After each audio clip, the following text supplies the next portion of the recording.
ආයුබෝවන් මම ලක්ෂේන නායක. ඔන්න මිතුරු ලක්න හිමියනි. අද කර්මයට අනුව ඔබගේ ජීවිතය පියවර 12කට බෙදලා මම විස්තර කරන්න යන්නේ. මේ පියවර 12 තුල තමයි ඔබගේ මේ ජීවිතය ඔබ අනිවාර්යයෙන්ම ඔබට ගෙවන්න සිද්ධ වෙන්නේ කර්මානුරූපව. මෙය හොඳට අහගත්තොත් ඒ අහගන්න දේ අවබෝධයට ගත්තොත් ඒ අවබෝධය නැවත නැවත විමසා බැලුවොත් ඔබට ඔබ ගැන හොඳ අවබෝධයක් ලබා ගන්න පුළුවන්.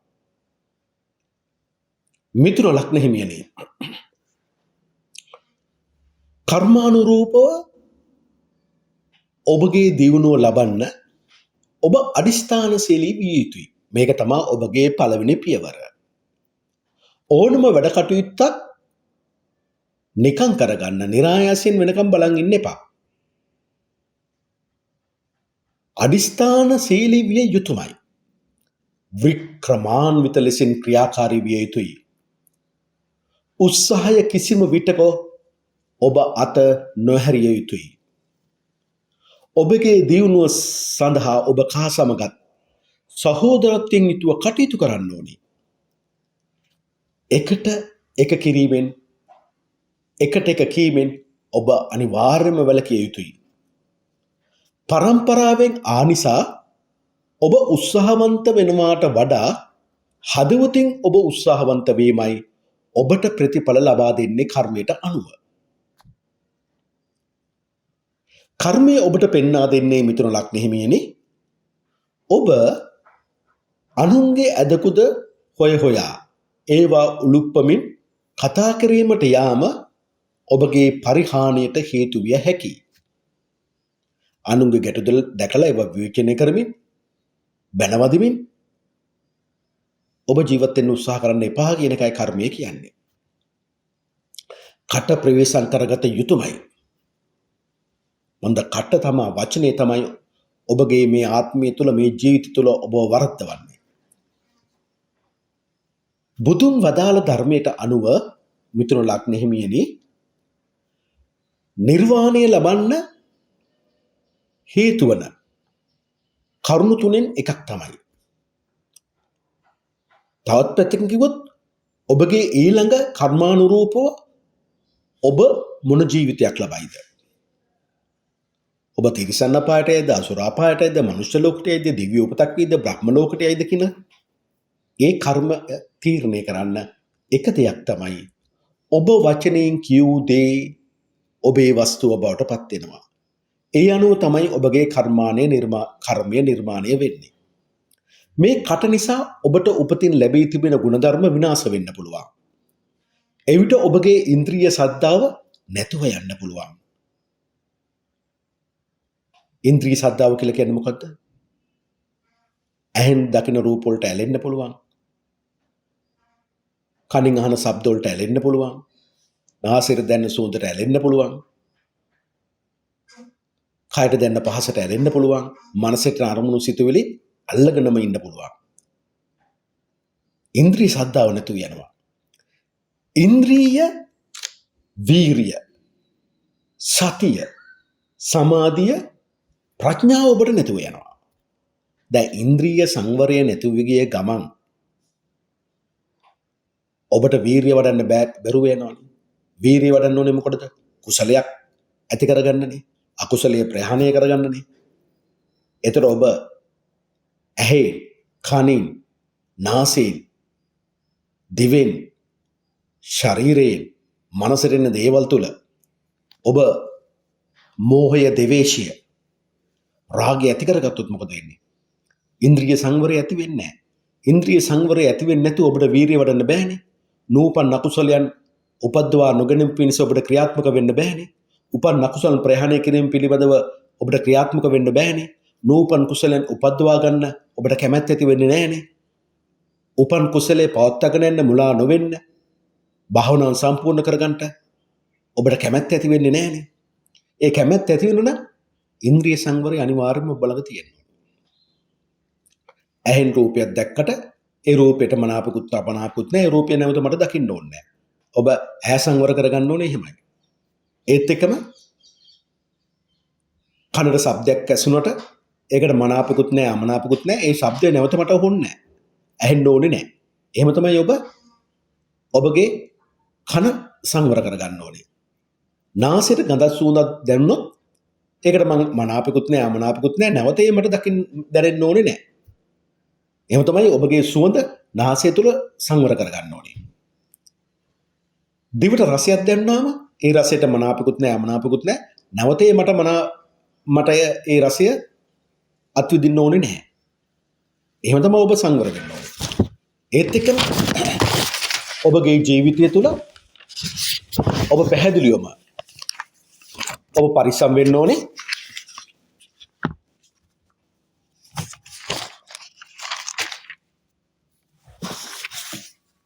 ඔබගේ කයට ලැබෙන පහසට මනාපකුත් නැහැ අමනාපකුත් නැහැ. නැවත ඒ පහස මට දැනෙන්න ඕනේ නැහැ. මනසට එන සිතුවිල්ලට මනාපකුත් නැහැ අමනාපකුත් නැහැ. නැවත ඒ සිතුවිල්ල මට එන්න ඕනේ නැහැ. ඔබ එහෙම සංවර කරගත්තොත් තමයි ඔබගේ ඉන්ද්‍රිය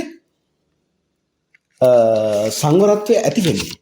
ඒ ඉන්ද්‍රිය සංවරය ඇති වුණොත් විතරයි ඔබට ඔබගේ ජීවිතය තුළ වීරිය වඩන්න පුළුවන් වෙන්නේ.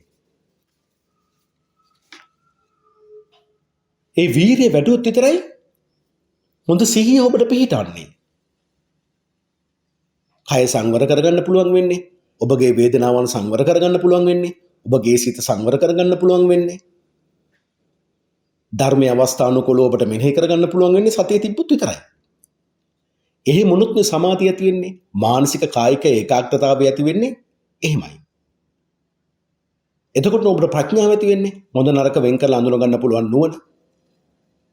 නරක අතහැරලා හොඳත් එක්ක ගමන් කිරීම, කුසලයේ අකුසලයේ වෙන් කරලා හඳුන ගන්න පුළුවන් නුවණ. අකුසලයේ අතහැරලා කුසලයට එක්ක ගමන් කරන විදිය. ඒතර ඔබට මෙව නැතුව ගියොත් මොකද වෙන්නේ? ඉන්ද්‍රිය සද්ධාව නැතිවීම හේතු කොටගෙන. ඒ තුල ඔබගේ අවබෝධය ඔබට නැතුව යනවා.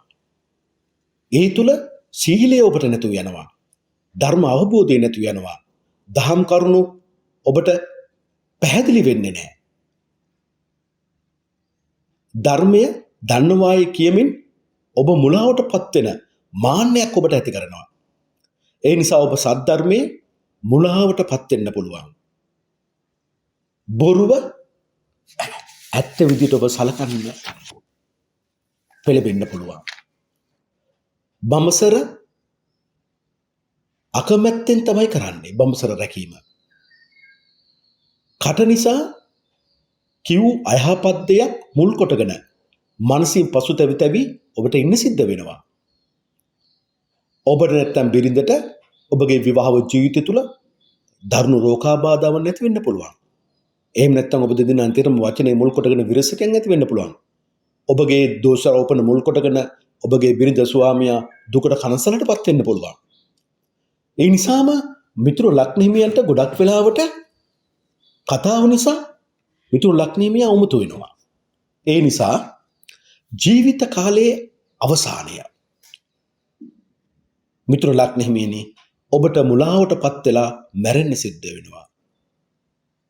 මුලාවටපත් වෙලා ඔබට ජීවිතය අහවර කරන්න සිද්ධ වුණොත් බුදුන් වදාළ ධර්මයට අනුව ඔබ ඒ මරණයෙන් පසු අපායේ දුර්ගත නැමැති අපායේ උපතක් ලබන්න පුළුවන්.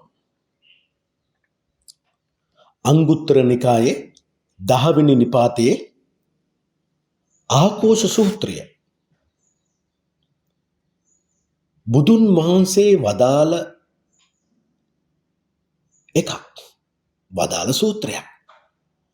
මේට හේතු වන්නේ නිවැරදිව තිසරණයේ පිහිටීමට බැරි නිසා. ඔබට නිවැරදිව තිසරණයේ පිහිටන්න බැරි වෙන්නේ බෞද්ධයෙක් විදිහට ඔබගේ කට නිසා. ඔබ දැන නොදැන විවේචනය කරන්න යනවා. බෞද්ධ ආගමේ බුදුන් වදාළ ධර්මයේ කුමන හොදයක් ඔබගේ වාසිය පිණිස විවේචනය කරන්න ගියොත් ඔබ ආර්ය උපවාදයකට ලක් වෙන්න පුළුවන්. ඒ තුලයි අනවබෝධය ඔබට අවශ්‍ය තැනදී අවබෝධය නැතිව යන්නේ. ඒ නිසා කට නිසා ඔබ කියන වචන නිසා ඔබට වෙන අයහපත වැඩි මිතුරු ලග්න හිමියනි. ඔබ කිව්වොත් ඒ කිසි දේ හරි හෝ වැරදි හෝ නැවත ආපසු අස් කරගන්න කැමති නැහැ මිතුරු ලග්න හිමියනි. ඒ නිසයි මිතුරු ලග්න හිමියනි ඔබ ඔබගේ ක්‍රියාව හදවතින් කළ යුතු වන්නේ. ඒ වචනයට පමණ සීමා කරන්න එපා. එවිට ඔබගේ ක්‍රියාව අවංක වෙනවා. ඔබගේ ක්‍රියාවන් පරාර්ථකාමී බවින් යුක්ත වෙනවා. එවිට ඔබගේ ක්‍රියාවන් පුරුෂ වීරියෙන් යුතුව ක්‍රියාකාරී වෙනවා.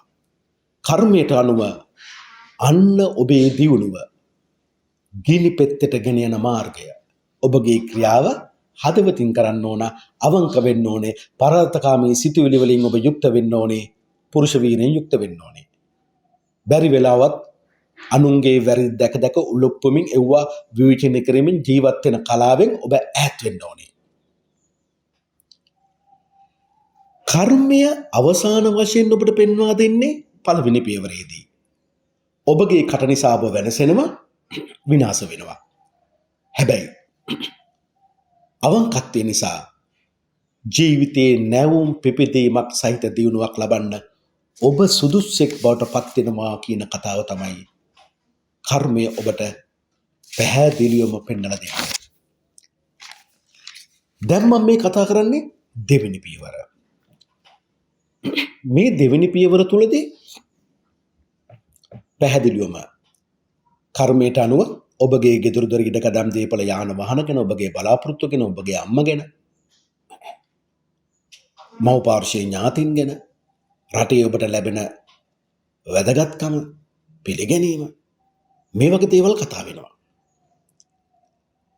දෙවෙනි පියවරේදී ඔබට හමු වන්නේ ඔබගේම හිත, හදවත, මව් පාර්ශ්වයේ ඥාතීන්, ගේ දොර ඉඩකඩම් දීපල යාන වාහන, ඔබගේ දියුණුව සඳහා ඔබගේ හදවත තුල ධර්මයට මැරෙන්න දෙන්න නම් එපා මිතුරු ලග්න හිමියනි. මන්ද අවංකත්වය ඇති වෙන්න නම්, පරාර්ථකාමී සිතුවිලින් යුක්ත වෙන්න ඕනේ නම්, පුරුෂ වීරිය තියෙන්න ඕන නම් ඔබ බෞද්ධයෙක් විදියට ඒ භාග්‍යවතුන් රහත් ගෞතම සම්මා සම්බුදු බුදුන් වහන්සේගේ බුද්ධ ශාසනය ඇතුළට එන්න ඕනේ. එහි ඔබට පිළිසරණ වන්නේ ත්‍රිවිධ රත්නයේ සරණ. එතකොටයි ඔබ කෙලෙහි ගුණ දන්න කෙනෙක් බවට පත් වෙන්නේ. අවංකත්වයට කෙලෙහි ගුණ දන්න කෙනෙක් බවට පත් වෙන්න ඕනේ. ඒ නිසා ඔබගේ හිත අවංකත්වයෙන් පුරව ගන්න. ඒ පුරව ගන්න නම් ඔබ තිසරණයේ පිහිටිය යුතුයි. ඒ භාග්‍යවතුන් රහත් ගෞතම සම්මා සම්බුදු බුදුරජාණන් වහන්සේගේ අවබෝධය නොසලන සිතකින් යුතුව දිවි හිමියෙන් අදහන කෙනෙක් බවට පත් වෙන්න ඕනේ. ඒ භාග්‍යවතුන් රහත් ගෞතම සම්මා සම්බුදු බුදුරජාණන් වහන්සේගේ සම්මා සම්බුද්ධ ශ්‍රී මුඛයෙන් දේශනා කොට වදාළන ද උත්තරීතර වූ සිසත් ධර්මය නොසලන සිතකින් දිවි හිමියෙන්ම මෙනෙහි කරන කෙනෙක් බවට පත් වෙන්න ඕන. ඒ භාග්‍යවතුන් රහත් ගෞතම සම්මා සම්බුදු බුදුරජාණන් වහන්සේගේ අග්‍ර ආර්ය ශාවක ශ්‍රී සංඝ රත්නය වූ සාරිපුත්ත මහ රහතන් වහන්සේ, මහ මොග්ගල මහ රහතන් වහන්සේ, මහා කාශ්‍යප මහ රහතන් වහන්සේගේ පරම්පරාවේ පැවැත්වෙනා වූ ආර්ය ශාවක වූ ශ්‍රී සංඝ රත්නය නොසලන සිතකින් යුතුව දිවි හිමියෙන් අනුගමනය කරන්නෙක් බවට පත් වෙන්න ඕනේ. මේ තුල තමයි ඔබට තිසරණය පිහිටව ගන්න හම්බ වෙන්නේ. ඒ තුල තමයි ඔබට සම්මා දිට්ඨියට යන්න පුළුවන් වෙන්නේ. තිසරණයේ පිහිටන සම්මා දිට්ඨිය තියෙන්න ඕනේ. සම්මා දිට්ඨියට චතුරාර්ය සත්‍ය අවබෝධ කර ගන්න ඕනේ. ඒ ගැන අවබෝධාත්මක ඥානයක් තියෙන්න ඕන. ඉපදීම දුකක්, ජරාවටපත් වීම දුකක්, ලෙඩ රෝග වැළඳීම දුකක්, ප්‍රිය වස්තුන්ගෙන් ප්‍රිය මිනිසුන්ගෙන් වෙන්වීම දුකක්, අප්‍රිය වස්තුන් අප්‍රිය පුද්ගලයන් හා එක්වීම දුකක්, අඩා වැළපීමට ශෝකයටපත් වීම දුකක්, මරණයටපත් වීම දුකක්, Taman කැමති දේ ඊට නොවීම දුකක්. දෙවෙනි කරුණ පුනර්භවය ඇති කිරීම පිණිස ආස්වාදයෙන් ඇලෙන ඒතන් වහා සතුටින් පිළිගන්නා වූ යම් තණ්හාවක් ඇද්ද? ඒ තණ්හාව භව තණ්හාව, විභව තණ්හාව, කාම තණ්හාව ලෙස දුක්ඛ සමුදය ආර්ය සත්‍ය පිළිබඳ අවබෝධාත්මක ඥානයක් ඔබට තියෙන්න ඕනේ. තුන්වෙන්න මේ භව තණ්හාව, විභව තණ්හාව, කාම තණ්හාව ඉතිරියක් නොමැතිව, ශේෂයක් නොමැතිව නැල්මෙන් නිරුද්ධ කිරීමට, නැති කිරීමට ආලය රහිත කරවීමට ඔබ දුක්ඛ නිරෝධාර්ය සත්‍ය පිළිබඳ අවබෝධාත්මක ඥානයක් තියෙන්න ඕනේ. හතරවෙන්න දුක නැති කිරීම පිණිසම පවතිනා වූ ආර්ය සත්‍ය. දුක්ඛ නිරෝධ ගාමිනී පටිපදා ආර්ය සත්‍ය එන ඔබට යම්කිසි අවබෝධාත්මක ඥානයක් තියෙන්න ඕනේ. මෙලෙස මේ සතර දුක් ගැන ඔබට අවබෝධාත්මක ඥානයක් තියෙනවා නම් ඔබට පැහැදිලිවම සම්මා දිට්ඨියටපත් වෙන්න පුළුවන්. අන්න සම්මා දිට්ඨියටපත් වීම තමයි ගෞතම බුදුරජාණන් වහන්සේගේ බුද්ධ ශාසනයට ඇතුළු වෙනවා කියන්නේ. අන්න එතෙන්ට ඔබට සංකල්ප තුනක් පිළිහෙනවා සම්මා දිට්ඨියටපත් වුණ කෙනාට. සම්මා සංකල්පයටදී පළවෙනි එක නෙක්ඛම්ම සංකල්පය. ඕනම අවස්ථාවක කාමයේ අකුසල් ධර්ම අතහරින්න පුළුවන්. දෙවෙනි අවයාද පද සංකල්පය. ඕනම අවස්ථාවක තමාගේ මනසේ හිතේ තියෙන දේවේශය, ක්‍රෝධය, වෛරය, තරහව, ඊර්ෂ්‍යා, අමනාපය නැති කරලා මෛත්‍රී සාගත වෙන්න පුළුවන්. තුන්වෙන්න අවිහිංසා සංකල්පය. මහත් සත්ව කරුණාවෙන් යුතුව මනසින් හා කායිකව සතුටින් ඉන්න පුළුවන් කෙනෙක් බවට ඔබපත් වෙනවා. මේ තුල තමයි ඔබගේ හිතේ අවංකත්වය ඔබට පුරව ගන්න ලැබෙන්නේ. පරාර්ථ කාමීත්වයෙන් යුතුව ඔබට ඔබව පෝෂණය කරගන්න පුළුවන් වෙන්නේ. පුරුෂ වීරිය ඇති හිතක් ඔබට ඇති කරගන්න පුළුවන් වෙන්නේ. ඒ සඳහා අවශ්‍ය පින රැස් කර ගැනීම සඳහා ඔබ මව්ට හොඳට සලකන්න ඕන. මව් පාර්ශ්ව ඥාතීන්ට ගෞරවණීය ලෙස සලකන්න ඕන. ගුරුවරුන්ට සලකන්න ඕන. බොරු කියන්න එපා, කේලම් කියන්න එපා, පරුෂ වචන කියන්න එපා, හිස් වචන කියන්න එපා. ඔබගේ හිත ඉවසිලිවන්ත කරගන්න ඕන. දාන මාන ආදී දෙන්න ඕන. එවිට ඔබට සිහි බුද්ධිය ඇති වෙනවා. නමුත් ඔබගේ හිත වෙනස් වෙන සුළුයි.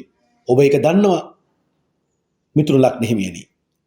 ඒ නිසාම හිතේ තියෙන ස්ථිරකම අඩුයි.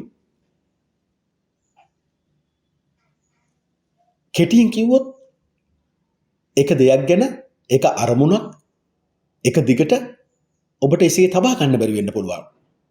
නමුත් හිත තීක්ෂණයි. කියන්නේ තර්ක කරන්න දක්ෂයි. තමන් කියපු දේවල් හරි කියලා ඔප්පු කරන්න පුළුවන් ශක්තිමත් හිතක් ඔබට තියෙනවා. ඒ කියන්නේ වාද විවාද තුළ තමන් කරපු කියපු දේ හරි කියලා ඔප්පු කරගන්න පුළුවන් ශක්තියක් ඔබට තියෙනවා. ඒක ඔබතුලින් කර්ම විශ්ින් ඔබට ලබා දීලා තියෙනවා. ඒ වගේම ඔබගේ නිවස තුළ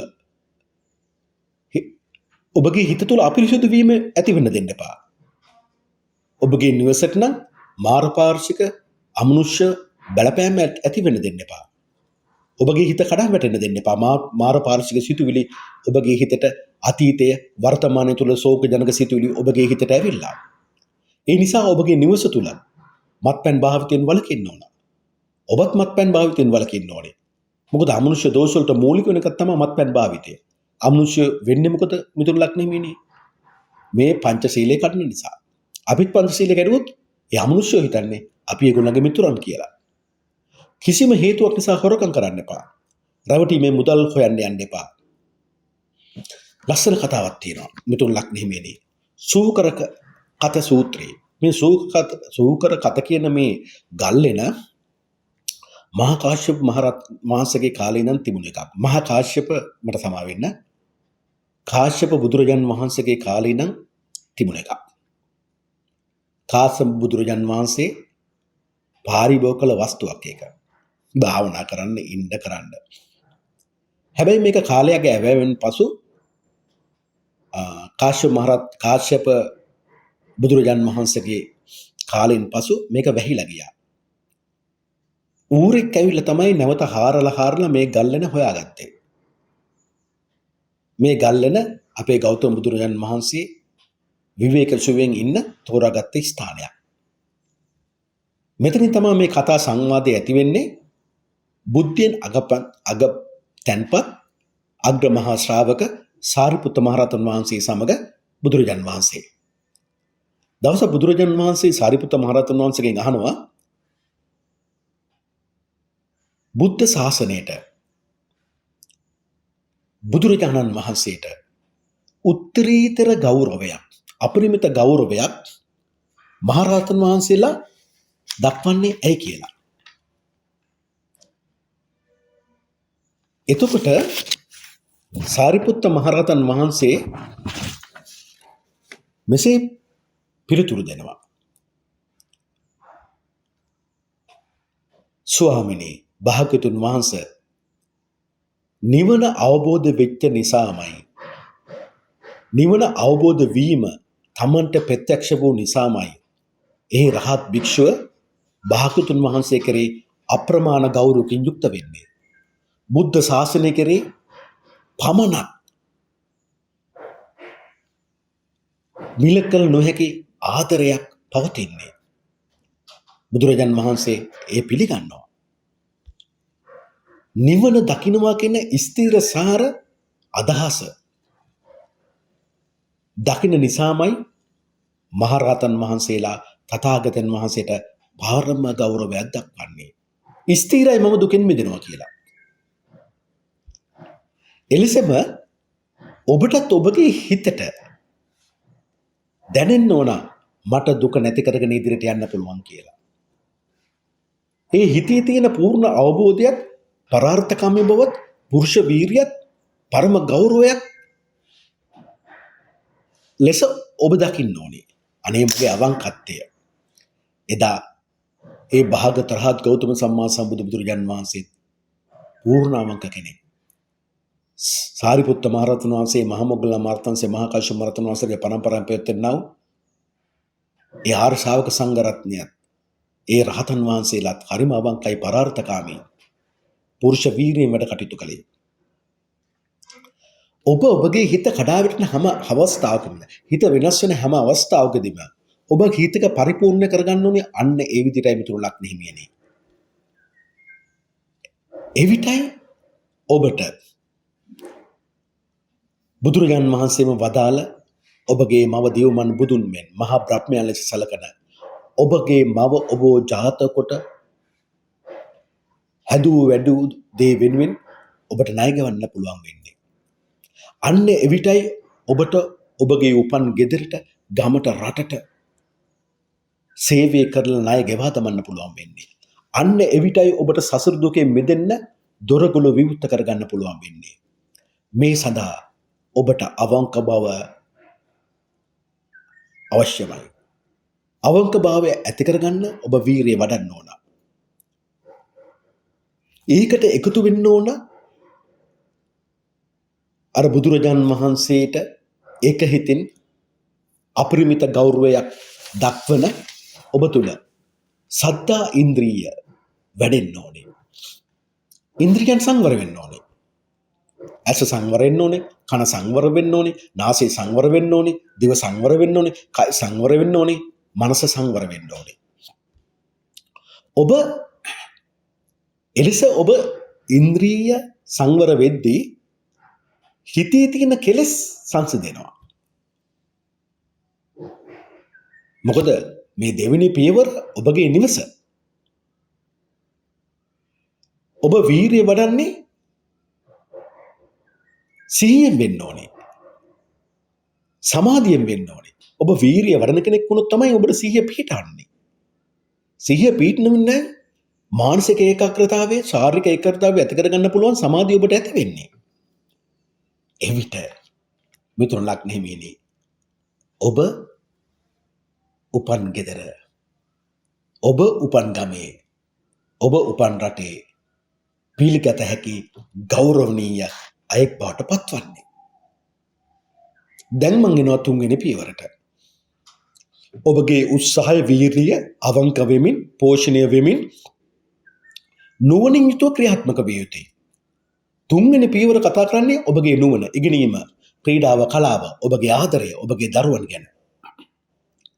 එහෙනම් ඔබට යහපත් ප්‍රතිඵල ලබන්න නම් ඔබ ඉගෙන ගන්න උත්සාහවන්ත වෙන කෙනෙක් වෙන්න ඕනේ. නුවණ නිතරම දියුණු කරගන්න උත්සාහවන්ත වෙන්න ඕනේ. දරුවන් ඉගෙනීමට උනන්දු කරවන්න ඕනේ. නුවණින් යුතුව ආදරය කරන්න ඕනේ. හැබැයි කර්මය විසින් ඔබට නුවණ ඇති කරගන්න දීලා තියෙන්නේ 140ක උදව්වක් පමණයි. ඊටු ටික ඔබ ඉගෙනීමෙන් ඔබගේ ජීවිතයට එකතු කරගත යුතුයි. එහෙනම් අලුත් දෑ එකතු කරගන්නේ බවට පත් වෙනවා ඔබගේ ජීවිතය තුළ උත්සාහය තුළ. ඒ නිසා යම් ශාස්ත්‍රයක් ජීවත් වීම පිණිස ඔබ ප්‍රගුණ කළ යුතුමයි. මන්ද ඔබ ඉගෙන ගන්නා දේ තමයි ඔබගේ පෙර පින වෙන්නේ ඔබට ධනෙ උපයන්න උදව් කරන්නේ. ඒ නිසා ඔබේ පින්වත්කම වැඩි දියුණු කරගන්න ඔබ නුවණ වඩන්න ඕනේ. පින්වත් දරුවන් ලැබෙන්න ඕනේ. පින්වත් දරුවෝ ලබන්න නම් ඔබ තව තව පින් වැඩි කරගන්න ඕනේ. ඒ නිසා ඔබ ඉගෙනීමට ඔබ ඔබගේ ජීවිතය තුළ අන්‍යගේ ඉගෙනීමට සමාධියට ආදරයට දරුවන්ගේ වැඩි දියුණුවට බාධා නොකරන්නෙක් විය යුතුයි. නුවණ ඇත්තා වාද විවාද වලට යන්නේ නැහැ. මොකද නුවණ ඇත්තා හරි සාමකාමී අහංකාර නැහැ. එයා දන්නවා මට මේ දේ පුළුවන් කියලා. ඔබත් නුවණ ඇත්තෙක් නම් වාද විවාද වලට සහභාගී වී නොවිය යුතුයි. මන්ද ඔබ දන්නවා ඔබ මේ දේ දන්නවා කියලා. ඔබට නැවත මේක ප්‍රදර්ශනය කරන්න යන්න ඕනේ නැහැ. නිතරම නුවණ නැති කෙනා තමා මාන්නයක් ඇති කරගෙන තමා දැනුම දන්නේක ලෙස ප්‍රදර්ශනය කරන්න යන්නේ. ඔබට එය උරුම නැති බව ඔබ හොඳින් හිතට ගන්න ඕනේ. භාග්‍යවතුන් වහන්සේ කෙරේ සිය ගෞරවය, ධර්මයේ කෙරේ සිය ගෞරවය, සාරිපුත්ත මහ රහතන් වහන්සේ, මහ මොග්ගලන් මහ රහතන් වහන්සේ, මහා කශ්‍යප මහ රහතන් වහන්සේලාගේ පරම්පරාවෙන් පැවැත්වෙනා වූ ආර්ය ශ්‍රාවක ශ්‍රී සංඝ රත්නය වෙනුවෙන් ඔබ දක්වන ගෞරවය, සිල්පද කෙරෙහි ඔබ තුල තිබෙන ගෞරවය, සමාධිය කෙරෙහි ඔබට තියෙන ගෞරවය, ඒ කියන්නේ මානසික ශාරීරික ඒකාග්‍රතාවය සඳහා ඇතිවීමට ඔබට තියෙන ගෞරවය ඔබට ඔබගේ නුවණ, දැනුම, බුද්ධිය දියුණු කර ගැනීමට උපකාරී වෙනවා. ඒ රැස්වෙන පින තුල ඔබට ඉගෙනීමෙන් බුද්ධියෙන් දක්ෂයෙක් වීමට පාර කැඩෙනවා. පාර ඇති වෙනවා. පාර විවෘත වෙනවා. එහෙනම් ඉගෙනීම බුද්ධිය ඔබට ඇති කරගන්න ඔබගේ ධර්මයේ කෙරෙහි ඔබ පූර්ණ අවබෝධයක් යොමු කරන්න ඕනේ. ගෞරවාන්විත ලෙස එතෙන්ට ඔබ යන්න ඕනේ. මෙසේ නුවණ ඇත්තක වීමට පළමුව උත්සාහයක්, දෙවනුව අවංකකමත් ඔබගේ ජීවිතයට එකතු කරගන්න ඕනේ. ඒ උත්සාහය අවංකත්වයයි තිබුණාමයි ඔබට නුවණ පහළ වෙන්නේ, නුවණ වැඩි දියුණු කරගන්න ඔබට ලැබෙන්නේ. දැන් මම මේ කතා කරන්න ඔබගේ 4 වෙනි පියවර ගැන. මේ 4 වෙනි පියවරේදී ඔබට ඇති වෙන්නේ ගැටලු ප්‍රශ්න, විරුද්ධවාදිකම්, සතුරුකම්. මේ ගැටලුව, මේ ප්‍රශ්නේ, මේ විරුද්ධකාමිකම, සතුරුකම ඔබගේ නිවස තුල ඇති වෙන්න පුළුවන්. තමන්ගේ අයගෙන් ඇති වෙන්න පුළුවන්. එකට බත් පිඟාන කාපු අය ඔබට විරුද්ධ වෙන්න පුළුවන්. උපන් ගමේ අය විරුද්ධ වෙන්න පුළුවන්. උපන් රටේ අය විරුද්ධ වෙන්න පුළුවන්. ඔබගේ ජීවන ගමනට බාධාවන්, සතුරුකම් ඇති වෙනවා. එමෙන්න ඔබේම යටතේ ඉන්න මෙහෙකරුවන්, මෙහෙකාරියන්, සේවක සේවිකාවන් නිසා, ණය ගනුදෙනු නිසා, ඒත් එක්කම ඔබගේ මතයන්ට රේවීම නිසා සතුරුකම ඔබගේ ගෙදරින්ම පටන් ගන්න පුළුවන්. ඒ සතුරුකම ඔබගේ හිත තුළ නිතර වැඩ කරන්න පුළුවන්. ඔබ ඔබේ මේ ගමින් පටන් ගන්න මේ සතුරුකම රට තුළ ඇති වෙන්න පුළුවන්. ලෝකයේ තුළ ඇති වෙන්න පුළුවන්. ඔබගේ හදවතේ පටන් ගන්න මේ සතුරුකම මුළු ශරීරය පුරා දිව යන්න පුළුවන්. හැබැයි කර්මයට අනුව ඔබගේ ගැටලු ප්‍රශ්න හමුවේ කර්මය ඔබට මිථුන ලග්න හිමියනි පරාජය වෙන්න දෙන්නේ නැහැ. ඔබගේ උත්සාහය තුළ සතුරා විනාශ කරලා දාන්න පුළුවන්. බාධා ගැටලු පරාජය කරලා දාන්න පුළුවන්. ඔබට ගැටලු ප්‍රශ්න, සතුරුකම් පරද්දවන්න පුළුවන් ආත්ම ශක්තිය කර්මය ඔබට ලබා දෙනවා. ඒ නිසා ඔබට මුහුණ දෙන්න ගැටලු බාධක පසුපස ඔබ නිතරම හිතන්න ඕන දෙයක් කර්මය පෙන්වලා දෙනවා. ඔබගේ බාධකය, ගැටලුව, සතුරුකම, විරුද්ධකාමීකම පිටුපස නිතරම ඔබ ජයග්‍රහය කරන්න පුළුවන් මාර්ගයක් පාදන පිනක් එනවා. ඒ පින ඔබට අවබෝධ කරගන්න ඔබ දක්ෂ වෙන්න ඕනේ. ඒ පින ඔබට අවබෝධ කරගන්න පුළුවන් දක්ෂතාවයක් ඔබ තුල ඔබ ඇති කරගන්න ඕනේ. එසේ නොවුනොත් ඔබට මේ එන සංඥාව අඳුරගන්න බැරි වෙන වෙලාවල් තියෙනවා. ඒ සංඥාව හඳුනගන්න අවශ්‍ය කරන අවබෝධය ලබා ගන්න තමයි මම ඔබට ආගම ධර්මයේ තුල යන පිළිවෙතක් දෙවෙනි තුන්වෙනි පියවර තුල මම ඔබට ප්‍රකාශ කළේ. ඒ අවබෝධය ඔබ අල්ලගත්තොත් ඔබට ඕනම ගැටලුවක් ප්‍රශ්නයක් විසඳ ගන්න පුළුවන්. ඒ තුල ඔබට ඊළඟ දියුණුවේ මාර්ගයේ විවෘත වෙන ආකාරය ඔබට පෙන්වලා දෙනවා. ඒ නිසයි මම කිව්වේ පළවෙනි පියවරේදී උත්සාහවන්තයෙක් වෙන්න, දෙවෙනි පියවරේදී අවංකයෙක් වෙන්න, තුන්වෙනි පියවරේදී නුවණින් යුතුව වැඩ කටයුතු කරන්න. ඒ කියන්නේ මෝඩ වැඩ කරන්න එපා කියන එක මම මේ කිව්වේ. නුවණින් යුතුව වැඩ කරන්න කිව්වේ මෝඩ වැඩ කරන්න එපා කියන එකයි. කියන්නේ තමාට පාඩු අරගෙන අනුන්ට ලාභය දෙන පරිදි ඔබ ක්‍රියාත්මක වෙන්න එපා කියන එකයි මම මේ කිව්වේ. එතකොට මේ උත්සාහය, අවංකත්වය, නුවණින් වැඩ කටයුතු කිරීම තුල ඔබ පිරුණු කෙනෙක්. ඔබට ඒ පින අවශ්‍යයි. ඔබට අවශ්‍ය පින ලැබෙන්නේ, ශක්තිය ලැබෙන්නේ ගැටළු ප්‍රශ්න සතුරු පීඩා හමුවේ පරාජය නොවන්න. ඒ නිසානේ ඔබ වෙනුවෙන් ජීවිතය පවා පිදීමට කැමැති සේවක සේවිකාවන්, මිහිකරුවන් ඔබට ලැබෙන්නේ.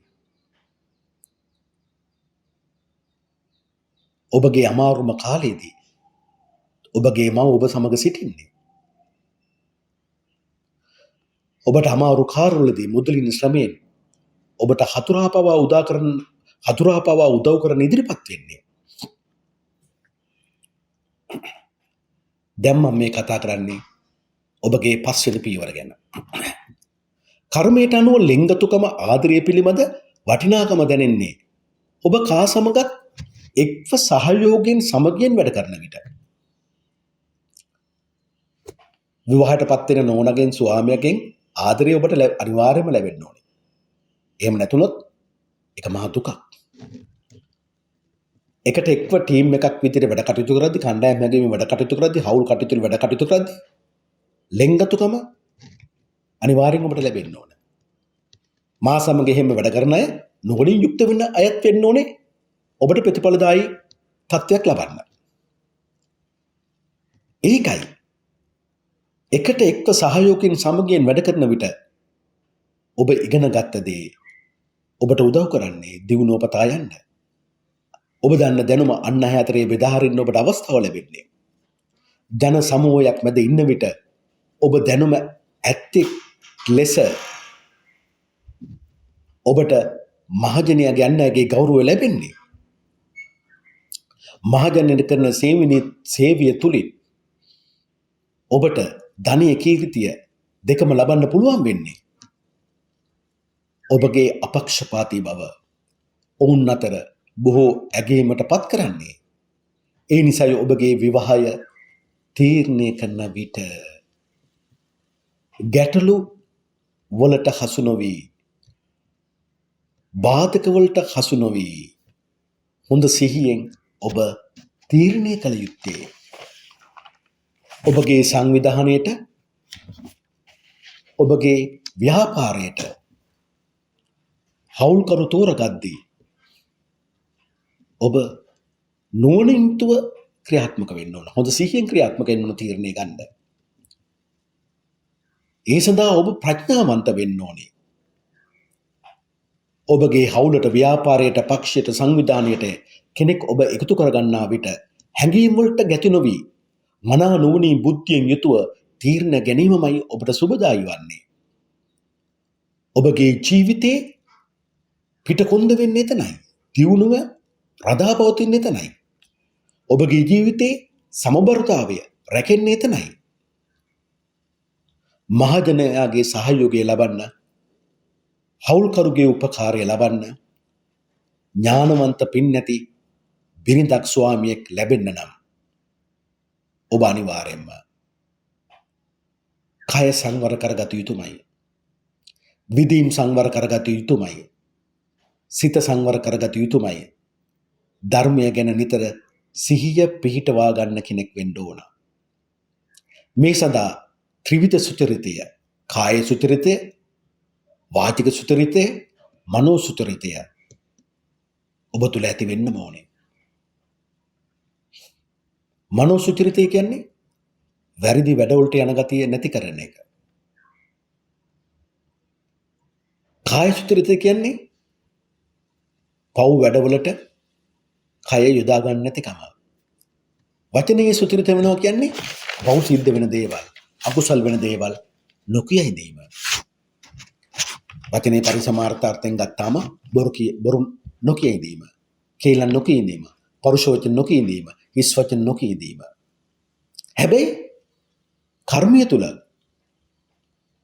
ඔබ මේ පොයින්ට් එකේදී මේ ස්ථානයේදී ඔබගේ ක්‍රියාව තව කෙනෙක් එක්ක එකතු වෙලා එකට එක්ව වැඩ කටයුතු කරද්දී ඔබ හරි මුරණ්ඩුයි, හිතුවක්කාරී. ඔබගේ හිතුවක්කාරී ක්‍රියාවන් මුරණ්ඩුකම නිසා ඔබත් එක්ක එකට එකතු වෙන අය බොහෝ පීඩාවටපත් වෙන්න පුළුවන්. ඔබ ඔබගේ මතයට වැඩ කරන කෙනෙක්. අන් අයගේ මතය ඔබ විමසන්නේ නැහැ. අන්න ඒ නිසා ස්නාන සමූහයක් එක්ක එකට එක්ව ටීම් එකක් එක්ක විදියට වැඩ කටයුතු කරද්දී තම බිරිඳව, තම ස්වාමියාව කියන්නේ විවාහ සාකරු සහකාරිය තමාගේ ජීවිතයට එකතු කරන්නේ කවුද කියලා ඔබ තීරණය කරද්දී ඔබගේ හිතුවක්කාරකම, මුරණ්ඩුකම ඔබට බොහෝම අලාභ ගෙනත් දෙනවා. ඒ නිසා ඔබට බොහෝ අලාභයන් ඇති වෙන්නත් පුළුවන්. විය යුත්තේ මොකද්ද? සහයෝගයෙන් වැඩ කටයුතු කරන කලාව ප්‍රගුණ කිරීමයි. 6 වෙනි පියවර. මේ 6 වෙනි පියවරේදී ඔබට ඔබගේ ජීවිතය සම්බන්ධයෙන් ඔබගේ බිරිඳගේ, ස්වාමියාගේ ශරීර සෞඛ්‍ය ගැන, දෙදෙනා අතර පවතින ලිංගික සමතුලිතතාවයන් ගැන, පාරම්පරික උරුමයන් ගැන, ඔබ වෙළඳ ව්‍යාපාර කටයුතු කරනවා නම් එහෙන් ඔබට ලැබිය යුතු ලාභ කොටස් පිළිබඳව, භූමිය සම්බන්ධව ලැබීම් පිළිබඳව කතා වෙනවා. කර්මයට අනුව මේ 6 වෙනි පියවර ඔබට අනෝබෝධය, මානී සහිත පඬිතකම, මිත්‍යා ලබ්ධික බව, මිත්‍යා දෘෂ්ටින්ට ගොදුරු වීම, විතක ඔබව උත්සාහය තුළ ප්‍රතිඵල රහිත කෙනෙක් බවට පත් කරනවා. ඔබ පාපයට බර කරනවා. ගැටලු ප්‍රශ්න හමුවේ එය අවබෝධ නොකරගෙන ඒ හොඳ හෝ නරක තෝරා ගන්න නැතුව ඔබ අනිත් අයට දැඩි ලෙස ගරහාන ඒත් එක්කම අනිත් අයව දැඩි විවේචනයට ලක් කරන කෙනෙක් බවට පත් වෙන්න පුළුවන්. ඒතර ගැටලුව ප්‍රශ්නය හමුවේ ඔබ අනෝබෝධයකින් යුක්තව වැඩ කටයුතු කළොත් මොකද වෙන්නේ? ඒ ප්‍රශ්නය උඩුදුවනවා. ඔබ ඔබගේ උත්සාහය තුල ප්‍රතිඵල රහිත කෙනෙක් බවට පත් වෙන්න පුළුවන්. මිත්‍යා දෘෂ්ටින්ට ගොදුරු වෙන්න පුළුවන්. අනෝබෝධයෙන් අන් අයට උපකාර කරන්න ගිහිල්ලා අමාරු වෙටෙන්න පුළුවන්. මිතුන් ලග්නෙ හිමිනේ ඔබ කල්පනා කරලා බලන්න එක වෙලාවකට අවබෝධයෙන් තොරව ඔබ හෘදයාංගම අර අපි අපේ වචන කියන්නේ බොක්කෙම උදව් කරනවා කියලා අනුන්ට උදව් කරන්න ගිහලා ඔබ අමාරු වෙట్లా නැද්ද? අසන්න වෙලා නැද්ද? අන්න එවැනි අවස්ථාවක් ගැන මම මේ කියන්නේ. මේ එවැනි අවස්ථාව තුල ඔබ තුල අමුතුම දෙයක් සිද්ධ වෙනවා. ඒ අමුතුම දෙයක් තමයි මේ අනෝබෝධය තුළ තිවුණු දෝෂයට භාජන වුණු හිතක් ඔබට ඇති වෙනවා. පුදුම සහිත අවිශ්වාසයක් ඔබ තුළ ඇති වෙනවා. කෙනෙක් ඇත්ත කිව්වත් ඔබ බොරු ලෙසමයි පිළිගන්නේ. ඒ නිසාම විවාහ ජීවිතය තුළ බිරිඳ හා ස්වාමියා අතර සැකය, විරසකය නිර්මාණය වෙන්න පුළුවන්. තම බිරිඳ අසනීපයි කියලා කිව්වත් ඔබ ඒ ගණන් ගන්න නැහැ. ඔබ හිතන්නේ බොරුවක් කියලා. තම ස්වාමියාගේ ලෙඩ රෝගයක් ගැන කිව්වත් ඔබ මිතුරු ලග්නෙම බිරිඳක් නම් ඔබ ඒ ගණන් ගන්න නැහැ. ඔබ ඒ බොරුයි කියලා හිතන්න පුළුවන්. අන්තිමට ඒ දරුණු වෙනකන් ඔබ දන්නේ නැහැ මොකද්ද වෙන්නේ කියලා. ඔබගේ මෙම සැකය, අවිශ්වාසය නිසා ඔබ සමග සිටි උගතුන් බුද්ධිමතුන් හවුල්කරුවන් මහජනයා ඔබව අත්හැර යන්න හේතු වෙනවා. මේට හේතු වන්නේ ඔබේ ඉන්ද්‍රියන් පිරිසිදු නොවීමයි. පිරිසිදු විනිවිද දකින්න පුළුවන් හිතක් ඇති කර ගැනීමට අපෝසත් වීමයි. විනිවිද දකින්න පුළුවන් හිතක් ඔබට තියෙනවා. ඔබට ඒ නැති වෙන්නේ මොකක් නිසාද? මිත්‍යා දෘෂ්ටික ගතිවලට අහු වුණොත්, වැරදි උපදෙස් වලට අහු වුණොත්, මිත්‍යා ධර්ම පසුපස උදව් උපකාර ඉල්ලා ගමන් කරන්නෙක් බවට පත් වුණොත්. ඒ නිසා ඔබට ඔබගේ ජීවිතය තුළ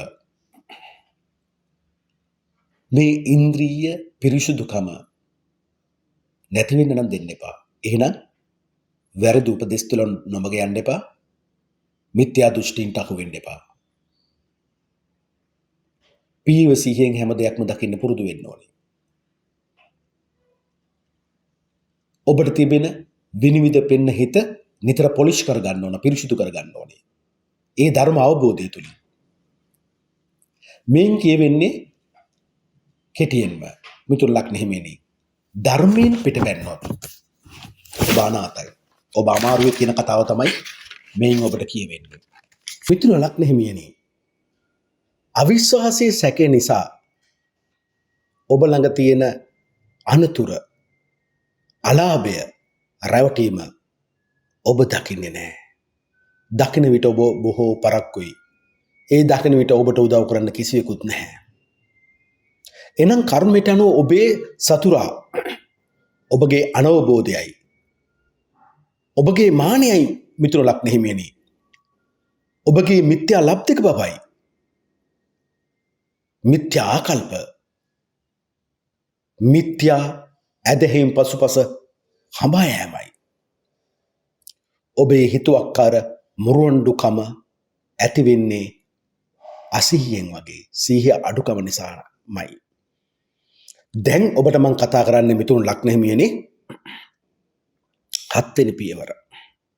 මේ 7 වෙනි පියවරේදී ඔබ දැනගන්න ඕනේ ඔබගේ කර්මයට අනුව ඔබගේ නියම හවුල්කරු කවුද කියලා. ඇයි මම ඔබට ඒ භාග්‍යවත් රහත් ගෞතම සම්මා සම්බුදු බුදුරජාණන් වහන්සේ වදාළ ආකෝෂ සූත්‍රය තුල ඔබට යම් දෙයක් පැහැදිලි කරන්න උත්සාහ කළේ? ඒත් එක්කම සූකර සූත්‍රය, සූකර සුතලේන සූත්‍රය ඇයි මම ඔබට එක පැහැදිලි කරන්න උත්සාහ කළේ? මෙන්න මේ නිසයි. ඔබගේ ජීවිතයේ ඕනම ගැටලුව ප්‍රශ්නයක් ඇතුණාම ඔබගේ පරම මිතුරා වන්නේ, හවුල්කරු වන්නේ, මං කියන්නකෝ හවුල්කරු කියලා. කර්මයට අනුව නම් ඔබගේ නියම හවුල්කරුවා ධර්මයයි, ධර්ම අවබෝධයමයි. ඔබ මොන ආගමක හිටියත් මිතුරු ලග්න හිමියනි, ඔබගේ ධර්මය, ධර්ම අවබෝධය ඔබට නැත්තම් ඔබ තනි වූ පුද්ගලයෙක් මේ ජීවිතය තුළ. කර්මය ඔබ තනි කරනවා. විවාහ වුණත් ඔබට ධර්මය, ධර්ම අවබෝධය ඔබටත් ඔබගේ බිරිඳ හෝ ස්වාමීටත් නැත්තම් ඔබ දෙදෙනා එකිනෙකාට වෙන් වූ එකම වහලට ඉන්න වෙන වෙනම ජීවත් වෙන දෙන්නෙක් බවට පත් වෙනවා. ඒ ධර්ම අවබෝධය නැත්තම් ඔබට ඔබගේ ජීවිතය තුළ ඉදිරියට යන්න බැරි වෙනවා. අත්වල සපයන්න කෙනෙක් නැති වෙනවා මිතුරු ලග්න හිමියනි. ඒ නිසයි මම ඔබට ඉහත පියවරයන්හිදී ධර්මය උපයෝගී කොටගෙන එම පියවරවල් විස්තර කළේ. ධර්ම අවබෝධය තුල සිටින විටදී හරියට මිතුරු ලග්න හිමියනි ඔබ මහා වැස්සකදී කුඩයක් ඉහළගෙන ඒ කුඩේ යට ඉන්න කෙනෙක් වගේ. කුඩේ යට ඉන්න කෙනා තෙමෙන්නේ නැහැ. කුඩයක් නැති වුණොත් ආවරණයක් නැහැ, වැස්සෙන් තෙමෙනවා, දියාරු වෙනවා. ඔබත් මේ කුඩේ කියලා කියන්නේ මොකද්ද? ඔබගේ පෙරපින කුසලය. ඔබට හෙවන දෙන්නේ ඔබගේ පෙර පින කුසලය. නැතිනම් ඔබගේ ජීවිතය තුළ මිතුරු ලග්න හිමිනේ බලන්න ඔබට අවශ්‍ය මොහොතේදීම ඔබව අවශ්‍යම කෙනා අතහැර යන්නේ නැද්ද? අන්න ඒ ඔබට සිද්ධ වෙනවා. ඒ නිසා ඔබගේ ජීවිතය තුළ ධර්මය තමයි ඔබගේ නියම හවුල්කරු. ධර්මය තමයි ඔබගේ කසාදේ. ඒකයි මම කිව්වේ බිරිඳ හා ස්වාමියා දෙදෙනාම ධර්ම අවබෝධය තුළ ඉන්නවා නම් ඒ සුන්දර හමුවීමක්. සුන්දර බැදියාවක්. ඒ තුළ ඔබ දිනුවෙන් දිනුවටපත් වෙනා මිතුරු ලග්න හිමියනි. ඔබ ස්ත්‍රී පක්ෂයේ උපකාර ලබන කෙනෙක්. ස්ත්‍රී ඔබ පිරිමි පක්ෂයේ උපකාර ලබන කෙනෙක්. ගෞතම බුදුරජාණන් වහන්සේගේ ධර්මය ඔබගේ ගෞතම බුදුරජාණන් වහන්සේගේ ඒ බුද්ධ ශාසනයට ඒ බුද්ධ ධර්මයට ඔබ ඇතුළත් වී සිටියේ නම් ඔබට ත්‍රිවිධ රත්නයේ පිළිසරණේ පිහිටා ඇතනම් ඔබ කෙලෙහි ගුණය දන්න කෙනෙක් නම් ඔබෙහි උත්සාහයන් සාර්ථක කර ගැනීමට දෙවියන්ගේ ආශිර්වාදය ලබනවා. මිතුරු ලග්න හිමියනි, බුද්ධිමතුන්ගේ උකුතුන්ගේ වැඩිහිටි ඥාතින්ගේ පූජ්‍ය පක්ෂයේ උදව් උපකාර ඔබ ලබන්නෙක් බවට පත් වෙනවා. ඔබගේ උත්සාහයන් નિરાයාසයෙන් මෙන් සාර්ථකත්වයට පත් වෙනවා. උසස් අධ්‍යාපනය ලබන්නෙක් බවට පත් වෙනවා. මිතුරු ලග්න හිමියනි, මම ඔබට පළවෙනි පියවරේ ඉඳන් ඔබට කියූ දෙයක් තියෙනවා පුන පුනා. ධර්ම අවබෝධය තුල ගමන් කරන්න. ඔබ කුමන ආගමක වුවත්. ඒ නිසාම මම බෞද්ධයට කිව්වේ ඒ භාගතුරහත් ගෞතම සම්මා සම්බුදු බුදුරජාණන් වහන්සේගේ බුද්ධ ශාසනයට එන්න. බුද්ධ ශාසනයට ඔබ ආවා කියලා ඔබ දැනෙන්නේ ඔබ සම්මා දිට්ඨියටපත් වුණොත් විතරයි. ඒතර තමයි ඔබට ත්‍රිවිධ රත්නයේ පිළිසරණ ලැබෙන්නේ. ඒ පිළිසරණ හේතු කොටගෙනම පිළිසරණයි කෙලෙහි ගුණයයි එකට තියෙන්නේ. මොකද මිතුරු ලග්න හිමියන්ට උපත තුල යම්කිසි අධ්‍යාත්මික බල ශක්තියක් ඇති වෙනවා. අනාගතය ගැන පෙනෙනවා මිතුරු ලග්න හිමියන්ට. දැන් සමහර දේවල් මිතුරු ලග්න හිමියන්ට මෙහෙම හිතෙන්න පුළුවන්. සමහර දේවල් වලට මූණ පාද්දී දෙන්න පුළුවන්. අනේ මේ වගේම දෙයකට මම මීට ඉස්සලත් මූණ පාලා තියෙනවානේ. ඒ කියන්නේ ඔබට ඉස්සලා පෙන්නලා තියෙනවා.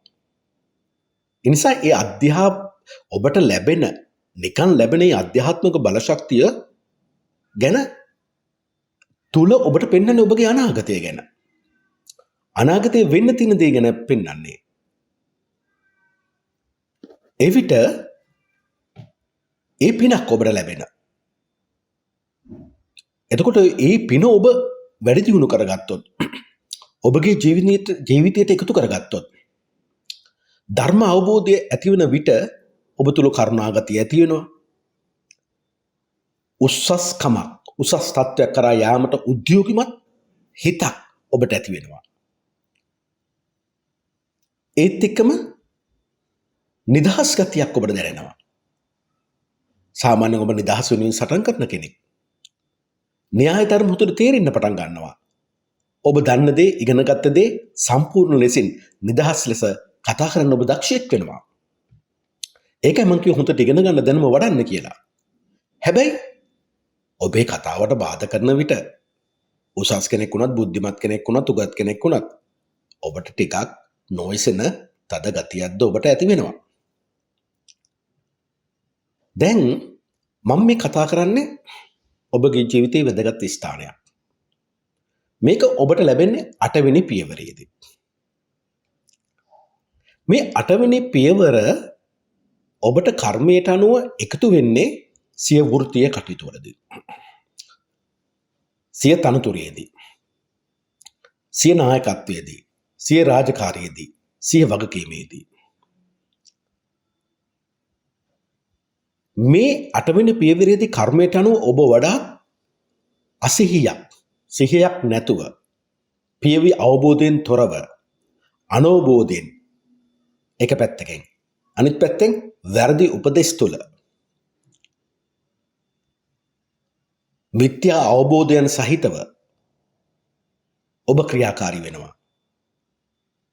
සිය වෘත්තීයේදී සිය රැකියාවේදී සිය රාජකාරියේදී සිය වගකීමේදී සිය නායකත්වයේදී මේ නිසාම සිය වෘත්තීය ප්‍රධානිය සමග කරන වැඩ කටයුතු වලදී ඔහුගේ හැසිරීම රටාව සම්බන්ධයෙන් ඔබ තෘප්තිමත් වෙන්නේ නැති ගතියක් ඇති වෙනවා. ඒ ඔබ විතරක් තුල නෙමෙයි. ඔබගේ වෘත්තීය සංගයන් සමගද ඒ අතෘප්තිය ඔබට ඇති වෙනවා.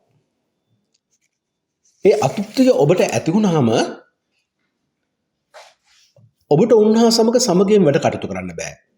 සැක ලෙස ඔවුන් දිහා ඔබ බලනවා. ඔබ දන්නවනේ බුදුන් වදාළ ධර්මයට අනුව මිතුන් ලක්න හිමියනි සැකයක් ඇති වුණු තැන ඒ සැකය නිවැරදි නොකර ගත්තොත් අපිට එතනින් එහාට ගමනක් නැහැ. අලාභමයි විඳින්නේ, පාඩුමයි විඳින්නේ. අපි තමා විනාශ කරගන්න සැකය තුල. ඒතකොට ඔබගේ සැකය අනිවාර්යයෙන්ම තියෙනවා.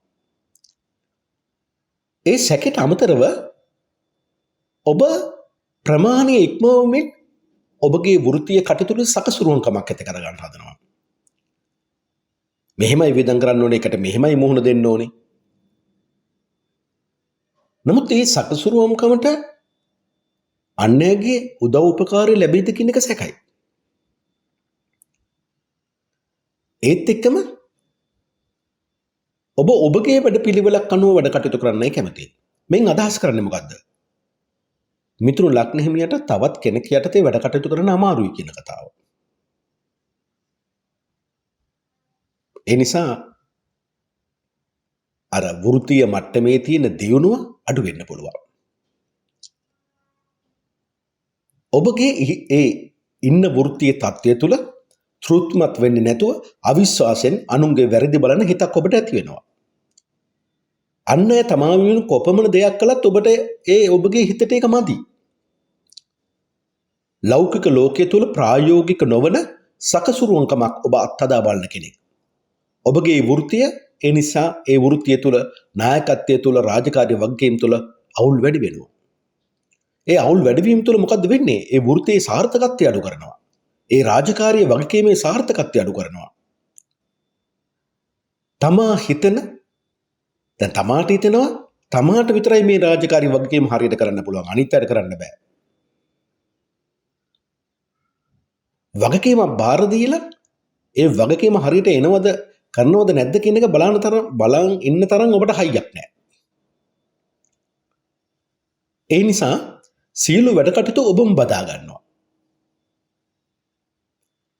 එවිට ඔබ අන් අයට වගකීම් නොදීම ගැන ඔවුන් කලකිරිලා ඔවුන් ඔබ අත්හැර යන්න පුළුවන්. ඔබට විරුද්ධව කැරලි ගසන්න පුළුවන්. ඔබට විරුද්ධව චෝදනා කරන්න පුළුවන්. අන්නගේ ක්‍රියාකරකම් වල දොස් දකිනවා. එය හරියට පොඩි ළමයෙක් වගේ. ඒ නිසා තණ්හාව තියෙන වැඩිහිටි ප්‍රධානියෙක් ගාවට පොඩි ළමයෙක් ආවොත් මොකද වෙන්නේ? ඒ පොඩි ළමයෝත් කලා පෙළනවා. එහෙම නැත්නම් පොඩි ළමයා යාවත් හැරලා යනවා. මේ උදාහරණයක් සහිතව මම ඔබට පෙන්වලා දුන්නේ. ඒ නිසා කර්මයේ පෙන්වා දෙනවා ඔබ වෘත්තිය තුල ක්‍රමානුකූලව වැඩ කරගන්නෙක් වුවහොත් හැම පියවරකදීම වෘත්තිය සම්බන්ධයෙන් නිවැරදිව ගණනය කරන්න පුළුවන් කෙනෙක් වුවොත් ඉවසීමෙන් සිහිබුද්ධියෙන් යුක්ති සහගත සහිතව ඔබ කතා කරන්නෙක් වුවොත් ඔබ කරන වැඩ කටයුතු වල නිවැරදිතාවය අනිත් අයට තහවුරු කරන්න පුළුවන් නම් ඔබ වෘත්තිය තුළ ඉහළටම යනවා. ඔබගේ නායකත්වය සියලු දෙනා අතර පිළිගැනීමකට ලක් වෙනවා. ඒත් එක්කම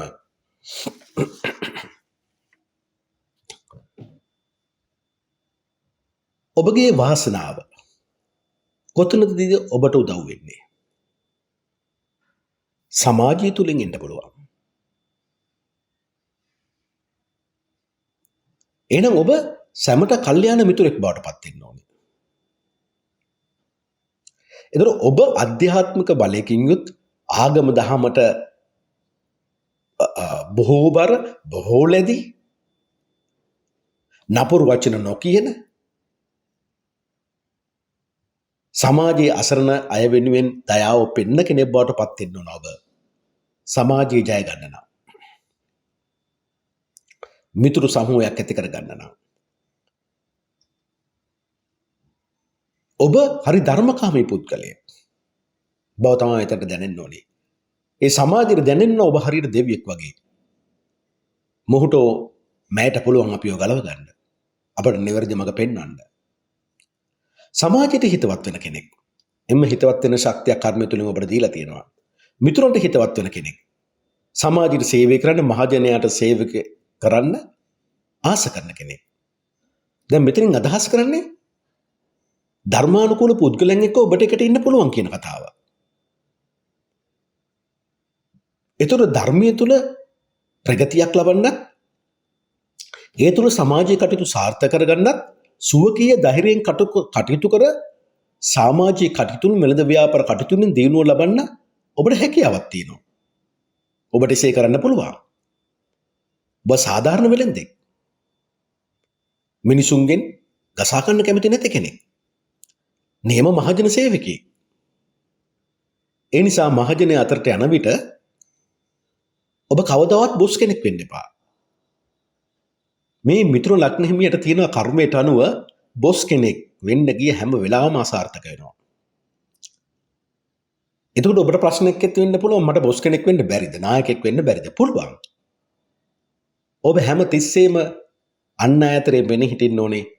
මමත් ඔබලා වගේ. මමත් සේවකයෙක්. ඔබට සේවය කරන්න ආපු කෙනෙක්. මොකද ඔබ බොස් කෙනෙක් වුණ ගමන් යම්කිසි ආත්මාර්ථකාමී ගතියක්, අනිත් අයගේ වැරදි සැකලෙස දකින්න ගතියක් තියෙනවා. ඒතර සමාජය තුළ ඔබ නායකයා බව ඔබ උලුප්පල ගන්න එපා. ඔබ පළමුවෙන්ම සමාජ සේවකයෙක් වෙන්න. සමාජයට වැඩ කරන කෙනෙක් වෙන්න. ඒ සමාජයේ මිනිසුන් අතරින් ඔබ උස්සලා තියයි. මෙන්න අපේ නායකයා කියලා. අන්න එහෙමයි ඔබ සමාජය තුළ නායකත්වයට එන්න ඕනේ. වෘත්තිය තුලත් ඒකයි. සමහනා සේවකෙන් මට සර් කියන්න එපා, මට නම කියලා කතා කරන්න. නැත්නම් අයියා කියලා කතා කරන්න. අක්කා කියලා කතා කරන්න. මම මේ උදාහරණයක් ඔබට දෙන්නේ. ඒ වෘත්තිය තුල කර්මය ඔබට යම්කිසි කර්ම විපාකයක් දෙනු නම් ඒ කර්ම විපාකේ නැති කරන්න ඔබ ප්‍රායෝගිකව උපක්‍රමශීලී වෙන්න ඕනේ. අපි ඔක්කොම එක සමානයි. මට 아무තුන් ගෞරවයක් ඔබලගෙන් ඕනේ නැහැ. එතකොට මොකද කරන්නේ? ඔවුන් විසින්ම ඔබව බොස් කරලා තියෙනවා. අන්න එහෙම තමයි මිතුරු ලග්න හිමියා එන්න ඕනේ. තමා විසින් තමා බොස්, තමා නායකයා කියලා වැඩ කරන්න ගියොත් අසාර්ථකයි. අනිත් අයගේ සහයෝගය ලැබෙන්නේ නැහැ. ඔබත් වැඩ කටයුතු වලදී ඕනකට වැඩි සකසුරුවන්කමක් ගන්නවා. ඒක අනිත් අයට ගැලපෙන්නේ නැහැ. තර මහජන සේවකයෙක් ඇත්තට මිතුරු ලග්න හිමියා කර්මයන් අනුව ඔබ උපද්දවන්නේ මහජන සේවකයෙක් කරන්න. ඒ නිසා මහජනයා අතරට යන විට ඔබ බොස් කෙනෙක් වෙන්න එපා. සේවකයෙක් වෙන්න. ප්‍රතිඵල ඉහළයි. සමාජයට අසරණ අයට සේවය කරන්න. වෙළඳ ව්‍යාපාර දියුණු කරගන්න අති පිරිසිදු දූරදර්ශී නුවණක් කර්මය ඔබට ලබා දෙනවා. දුරදිග හිතලා ඔබට වැඩ කටයුතු කරන්න පුළුවන්. මිනිසාගේ දුක දැනෙන කෙනෙක්. රැස් කරගත් ධනය සමාජය වෙනුවෙන් අසරණ අය වෙනුවෙන් වියදම් කරන්න පුළුවන් කෙනෙක්. ඔබේ පියා සමාවෙන්න. ඔබගේ පින මතු වෙන්නේ අනිවාර්යෙන්ම කලන මිතුරු ඇසුර තුලයි. කවුද ඔබගේ කලන මිතුරු කරගන්න ඕනේ? ඔබ බෞද්ධයෙක් නම් ඒ භාග්‍යවත් රහත් ගෞතම සම්මා සම්බුදු බුදුරජාන් වහන්සේ දෙවනුව සී සද්ධර්මයේ තුන්වෙනිම සාරිපුත්ත මහරහතන් වහන්සේ, මහා මොග්ගල්ලාන මහරහතන් වහන්සේ, මහා කාශ්‍යප මහරහතන් වහන්සේලාගේ පරම්පරාවෙන් පැවැත්වෙනා වූ ආර්ය ශාකූසී සංඝරත්නය. කලණ මිතුරා කියන්නේ නිතරම ඔබව වැරද්දෙන් මුදවලා නිවැරදි තැන තියෙන කෙනා. දැන් මම මේ කතා කරන්නේ ඔබගේ ජීවිතේ 10 වෙනි පියවර. මේ 10 වෙනි පියවර එක පැත්තකින් වෘත්තියට, රාජකාරියට, වගකීමට, නායකත්වයට බලපාන අතර වැඩිපුරම මෙහි ප්‍රවණතාවයක් දක්වන්නේ ඔබගේ දුක, කනස්සල්ල, විදේශගත වීම, තනිකම, නීතිමය ගැටලු ඔන්න කියන පැත්තට. දුක, කනස්සල්ල, තනිකම දැනෙන විට ඔබට එක වෙලාවට තනි වෙනවා කියලා. ඒකනේ ඔබ වෘත්තිය තුළ ඔබ පරාජයක් ලැබපු වෙලාවට, තදි දුකක් ඇතුන් වෙලාවට හැම කෙනාගෙන් වසම් වෙලා කාලයක් විතර ඉන්නේ. ඔබ ඒක දරා ගන්න එහෙමනේ. ඔබ එළියට එන්නේ නැහැ.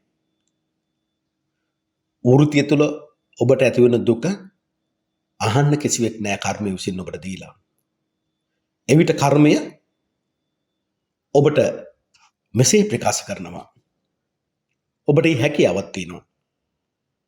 හැබැයි ඔබ ධර්ම අවබෝධය තුළ හිටියොත් තමයි හැකියාව ලැබෙන්නේ. මොකද ඔබට හැකියාවක් තියෙන දුකේදී, කරදරේදී, තනිකමේදී, යම් පරාජයකදී කලබල රහිතව ඕනම වැඩකට යෙදිය හැකි හිතක් ඔබට තියෙනවා. යමක් අනුන්ට ඔබට අවශ්‍ය නම් කාවද්දිය හැකි. උවමනා තැනදී උවමනා අන්දමට හිත යොදා ඔබට කරන්න පුළුවන්. තනි වූ විට ඔබට මානසික ධර්ම දියුණු කරගන්න පුළුවන් කෙනෙක්. එවැනි ශක්තිය ඔබට අනිවාර්යයෙන්ම තියෙනවා.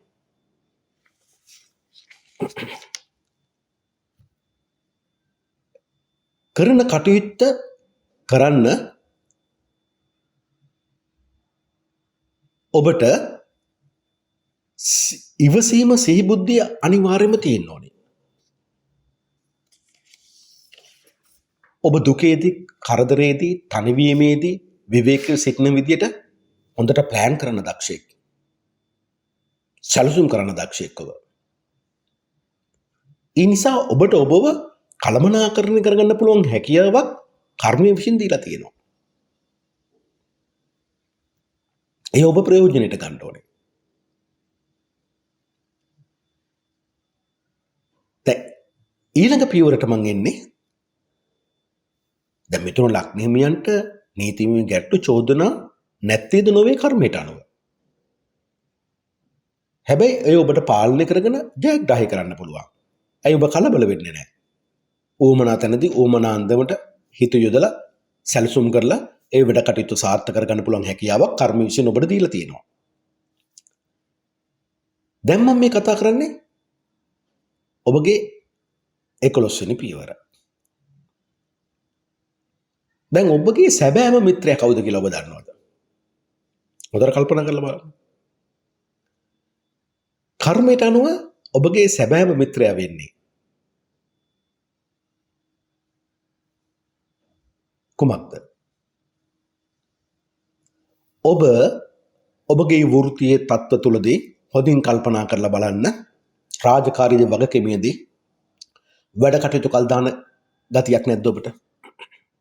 දැම්ම මේක කරන්න ඕනේ, ඔක පස්සේ කරමු. හෙට කරමු. ඊළඟ මාසේ කරමු. දැන් මේ වෘත්තීය පිළිබඳ, නායකත්වයේ පිළිබඳ, රාජකාරිය පිළිබඳ, වගකීම් පිළිබඳ තීන්දුව ගැනීමේදී යම්කිසි බයක් ඔබට තියෙනවා. මට වරදයිද? මේ නිවැරදි බව ඇති කරගන්න තමයි, එහි නිවැරදි බව ඇති කරගන්න තමයි ඔබට යම්කිසි අධ්‍යාත්මික බලශක්තියක්, නිර්භීතකමක්, සැකකින් තොරව තීරණ ගැනීමේ හැකියාවක් ඔබ ඇති කරගන්න ඕනේ. 11 වෙනි පියවරේදී ඔබට වැඩිම උදව් කරන්න කවුද කියන එකයි මම මේ කියන්නේ. ඔබට ඔබගේ කල්යාණ මිත්‍රයා වෙන්නේ ඔබගේ මනස. හොඳින් මතක තියාගන්න ඔබේ මනස. ඒ මනස තුළ ඇති වෙන්නේ මොකද්ද? ඔබගේ නමේ වටිනාකම, මිනිසුන් ඔබට දීලා තියෙන ගෞරවය, ඔබගේ පෞරුෂත්වය. එහෙනම් මේ මනස නිතරම පිරිසිදු සිතුවිලි වලින් නිර්මාණය කරගන්න ඕනේ. ඒ භාගතුන් රහත් ගෞතම සම්මා සම්බුදු බුදුරජාන් වහන්සේ වදාරන්නේ ඔබගේ කර්මය නිර්මාණය වෙන්න කරුණු තුනක් තියෙනවා. එකක් ඔබ හිතන දේ අනුව. දෙක ඔබ කියන දේ අනුව. තුන ඔබ කරන දේ අනුව. මේ තුල තමයි ඔබට සිතුවිලි කර්මෙන් කර්මානුරූපව ඔබ උපත ලබමින් යන්නේ. එහෙනම් පළමුව ඔබගේ කල්යාණ මිත්‍රයා බවට කර්ම අනුව පත් කරලා තියෙන ඔබගේ මනස නම්, ඔබගේ පෞරුෂත්වය නම්, ඔබගේ නම නම් ඔබ එක කිලිටි කරගන්න හොඳ නැහැ. මනසට නිතරම හොඳ යහපත් සිතුවිලි දා ගන්න ඕනේ. මම මේ හිතන දේ අනුව, මගේ කල්පනා අනුව මටත් කරදරයක් වෙන්නේ නැහැ, අනුන්ටත් කරදරයක් වෙන්නේ නැහැ. අන්න එවැනි සිතුවිලි එන්න ඕනේ. ඒ යහපත් සිතුවිලි. එවිට ඔබ ඒ නිකන් ලැබෙන්නේ නැහැ. උත්සාහවන්ත වෙලා ගන්න ඕනේ. ඔබේ උත්සාහය තුළ තමයි ඔබ ජනප්‍රිය වෙන්නේ. ඔබගේ නමට වටිනාකමක් ඇති කරගන්නේ. නිකන් හිටියට ඒක ලැබෙන්නේ නැහැ. ඔබ සැමට වැඩිහිටි සහෝදරයෙක් වෙන්න ඕනේ. කරදරයක් වුණ දෙන ඔවුන්ව රැක බලා ගන්න පුළුවන් අදහස් මනස තුළට එන්න ඕනේ. එවැනි රැකවරණයක් අන් අයට තියෙනවා කියලා අන් අයගේ මනසට ඒත්තු ගන්නන්න ඔබ දක්ෂ වෙන්න ඕන මිතුරු ලක්න හිමියනි. එහෙම කටයුතු කරද්දී තමයි ඔබගේ දියුණුව ඇති වෙන්නේ. මේන් ඔබ නිරතුරුවම හොඳ සිතිවිලි ඔබගේ නමට ගන්න ඕන. ඔබගේ මනසට ගන්න ඕනේ. එතකොට කල්යාණ මිතුරු ඇසුරමයි ඔබගේ නාමයට, ඔබගේ පෞරුෂත්වයට වටිනාකමක් දෙන්නේ. ඔබ උත්සාහයෙන් සිහිය ඇතිව, උත්සාහයෙන් නිවැරදිව කතා කරමින් ක්‍රියා කළ යුතු කෙනෙක්. එබේට ඒව එන්නේ නැහැ. මනස ඉක්මනින් හරි ක්‍රියාකාරී. ඔබගේ මනස හරි ක්‍රියාකාරී. මේ මනසට තියෙන විනීත පෙන්න මනසක්. තවගේ අභ්‍යන්තරය දකින්න පුළුවන් මනසක්. ඒ වගේම ඔබ දන්නවනේ, ඔබට ඕනම දෙයක් ඔපදාලා පළල් කරලා ලස්සන කරලා තොරණ වගේ කතා කරන්න පුළුවන් කියලා. ඊට අවශ්‍ය මානසික සිතුවිලි ඔබගේ මනසින් දෙනවා ඔබට, ඔබ තුළ. ඉක්මන් කතාවකට ඔබ පෙළඹෙන්නේ ඒ නිසානේ. මොකද ඔබගේ වොකැබ්ලරි එකේ ඕනතරම් සිතුවිලි තියෙන නිසා කතා කරනවා. ඒ නිර්මාණශීලී අවශ්‍ය සිතුවිලි නිරායාසයෙන් ඉපද වෙනවා. ඔබ අන් අය අතරේ අමුතුම අදහස් උපද්දවන්න පුළුවන් සමත් කෙනෙක්නේ. සමහරට භයානක දේ, අනතුරුදායක දේ ඔබ ඒක කරමු කියලා යෝජනා කරන වෙලාවල් තියෙනවා. ඔබ වඩාත් මිතුරු ලෙසින් හිතවත් වෙන්න ඕනේ ඔබගේ මනසට. ඒ මනසට හිංසාකාරී සිතුවිලි ගේන්න එපා. ඒ මනසින් දෙවේශයේ ක්‍රෝධයේ, වෛරයේ, තරහව, ඊර්ෂ්‍යාව අයින් කරලා දාන්න ඕනේ. ඒත් එක්කම කිසිම දෙයකට ඇලෙන්නේ නැති මනසක් තියෙන්න ඕනේ. රූපයටවත්, ශබ්දයටවත්, සුවඳටවත්, රසයටවත්, කයින් ලැබෙන පහසටවත්, මනසෙන් එන අරමුණු සිතුවිලි වලටවත් ඇලෙන්නේ නැති මනසක් ඔබට තියෙන්න ඕනේ. අන්න ඒක තමයි මම බුදුන් වදාළ ධර්මයේ තුල ඔබට කිව්වේ. සම්මා දිට්ඨියටපත් වෙන්න. ඒතර තමයි සම්මා සංකල්ප පවත්න්නේ. සම්මා සංකල්ප තුල තමයි නෙක්ඛම්ම සංකල්පය, අව්‍යාදපද සංකල්පය, අවිහිංසා සංකල්පය ඇති වෙන්නේ. එතකොට මොකද වෙන්නේ? ඔබ කාටත් බිඳිය නොහැකි ගරුත්වයක්, පෞරුෂත්වයක්, නමට වටිනාකමක් තියෙන පුද්ගලයෙක් බවට පත් වෙනවා. තවත් මොනවාද ඔබට ඕනේ? දැන් ඔබ අංග සම්පූර්ණයි. දැන් මම මේ කතා කරන්නේ ඔබගේ 12 වෙනි ස්ථානය. මම පටන් ගත්තේ පළවෙනි පියවරේදී කට පරිසම් කරගන්න කියලා. ඔබට අමාරුම කට පරිසම් කරගන්න. කර්මයට අනුව නිතරම අනුන්ගේ වැරදි පේනවා. හරියට CID S2 එකක් වගේ. හැබැයි කර්මයේ උපදෙස් දෙන්නේ දැක්කට ඌව කියන්න යන්න එපා කියලා. එතකොට මොකද හිතන්නේ? මේ මිනිස්සුන්ට වෙන වැඩක් නැහැ මගේ වැරදිමයි දකින්නේ. ඒක ඔබගේ බිනිතත් කියනවා ඔබගේ මූන්ට ඔබගේ සැමියත් කියනවා. අනිත් සමාජය හම්බ වෙන අනිත් අයත් ඔබට කියන්න පුළුවන් මූන්ට නැත්නම් උන් හිතන්න පුළුවන්. කර්මය විසින් මොකද මේ දීලා තියෙන්නේ? ඔබ කියූ දෙයක් ඉල්ලාස් කරගන්න කෙනෙක් නෙමෙයි. හරියෝ වැරදි. කියූ දේ ස්ථිරයි ගලේ කෙටුවා වගේ. හරි මුරණ්ඩුයි වචනය. අන්න එතනමයි ඔබට වරදින්නේ. එතනමයි ඔබට සිහිය නැති වෙන්නේ. එතකොට ඔබගේ අවසානය තුල ඔබ අලාභ විඳින්නේ දුකටපත් වෙන්නේ ඔබ කියූ දෙයක්ම මුල් කොටගෙන. මේ විවාහ ජීවිතේ ස්වාමියා බිරිඳ අතර ගැටලු විරසක නිර්මාණය වෙන ස්ථානයක්. ඒ වගේම ඔබත් ඔබ ආශ්‍රය කරන අයත් අතර ගැටලු නිර්මාණය වෙන ස්ථානයක්.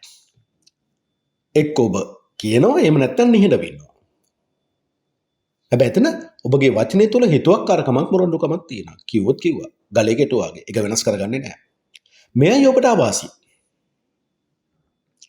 ඒ නිසයි මම ඔබට කිව්වේ පළවෙනි පියවරේදීම ඔබ කියන දේ දෙපාර තුන් පාරක් හිතලා තමයි කියන්න ඕනේ. කටට ආපු පළියට කියන්න එපා. සමහරට ඔබ කියන දේ ප්‍රායෝගිකව ක්‍රියාත්මක කරන්න අමාරුයි. සමහර විට ඔබ කියන දේ නිවැරදි නැහැ. නමුත් ඔබ වැරදි ලෙස ඒක පිළිගන්න කැමති නැහැ. ඔබ ඔප්පු කරන්න හදන්නේ ඒක හරි කියලා. ඒතර කාලය වචනෙටම ගොනු වෙනවා, ක්‍රියාව අඩු වෙනවා, දියුණුව අඩු වෙනවා. ඒ නිසා ඔබගේ ජීවිතය තුළ මම මේ කියන දේ හොඳට අහලා බලන්න මිතුරුලක් නෙමෙයිනේ. ඔබගේ අවසන් දුකට හේතුව, දියුණුව අඩු වීමට හේතුව ඔබ කියූ වචනම නෙමේද?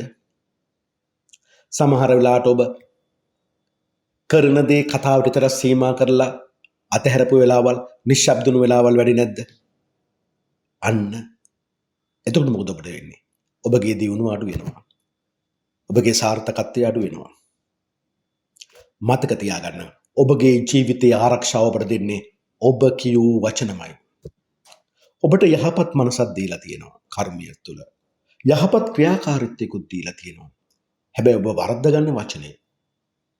එහෙනම් ඔබ ඔබගේ වචනේ සංවර කරගන්න ඕනේ.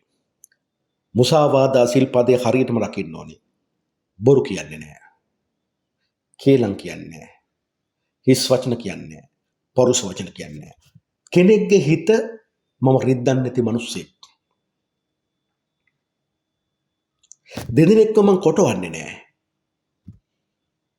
එයාට වැඩිය මම හොඳයි කියලා කෙනෙක් මගේ පැත්තට ගන්නෙ නැහැ. මාව තේරුම් අරගෙන ඉන්න. මෙන්න මේ දෙයයි ඔබ අවසන් වශයෙන් හිතට ගන්න ඕනේ. ඒ නිසා යහපත් සිතුවිලි ඔබට එන්නේ. ඒ යහපත් සිතුවිලි ඔබගේ වචනය තුලින් පිට වුණොත් ඔබට උපත තුල කර්මය ලබා දීලා තියෙනවා යහපත් ක්‍රියාකාරීත්වයක්. ඔබ සාර්ථක පුද්ගලයෙක්. වචනය වැරදුනොත් ඒක එතනින්ම ඉවර. හරිය පාලම ඔබගේ ජීවිතයේ දියුණුවේ පාලම පටන් ගන්න හොඳයි. මැද කඩා වැටෙන සුළුයි. ඒක කඩා වැටුනොත් ක්‍රියාකාරීත්වයක් ඇති වෙන්නේ නැහැ. එහෙනම් දියුණුව ඇති වෙන්නේ නැහැ. මේ පාලම මැද කියන තැන ඔබගේ කතාව තුළ, ඔබගේ වචනය තුළයි නිර්මාණය වෙන්නේ. එය හික්මීමක යුතු වචනයක් වෙන්න ඕනේ. නිවැරදි වචනයක් වෙන්න ඕනේ. සත්‍ය වූ වචනයක් වෙන්න ඕනේ. එතකොට ඔබ ඔබගේ පෙර අත්දැකීම් හොඳට අවබෝධ කරගත්ත කෙනෙක් වෙන්න ඕනේ. වචනය පාලනය කර ගැනීම තමයි ඔබ දුකින් මිදවන එකම සිද්ධාන්තය වෙන්නේ මිතුනලක් නිහිමේනි ඔබගේ කර්මයට අනුව. ඔබට වරදින තැන් දෙකයි තියෙන්නේ. එකක් සැකය, අවිශ්වාසය. කෙනෙක් ඇත්ත කිව්වත් බොරු විදිහට පිළිගන්න එක. 3 ඕනාට වැඩිය වෘත්තීය මට්ටමවලදී රාජකාරී වගකීම් වලදී සකසුරුවම් වීම. අන් අය සමග කරන වැඩ පිළිබඳ ඔබ තෘප්තිමත් නොවීම. වෘත්තීය රාජකාරී වගකීම් සම්බන්ධයෙන් වැඩ කල් දාන ගතිය පස්සේ කරනවා. හතරවෙනි එක ඔබගේ වචනය. එහි තුල ඉක්මීම, අර්ථවත් බව, වැරදි නම් ඉල්ලා අස්කර ගැනීම ඔබ තුල ඇත් කර ගන්න ඕනේ. මොකද මිනිස්සු සමාජය ඔබගේ බිරිඳ ස්වාමියාද ඔබට සමාව දෙන්න ඕන වෙලාවක සූදානම්. එහෙනම් මිතුරනක් නෙමෙයිනි. මම මේ කියූ දේවල් ඔබගේ යහපත වෙනුවෙන් කිව්වේ. ඔබ නරකයි කියන කතාව නෙමෙයි මෙතන කියන්නේ. ඔබ හොඳ කෙනෙක්. නරක තැන් නිවැරදි කරගන්න මේ කර්මයයි ඔබට පෙන්වලා දෙන්නේ.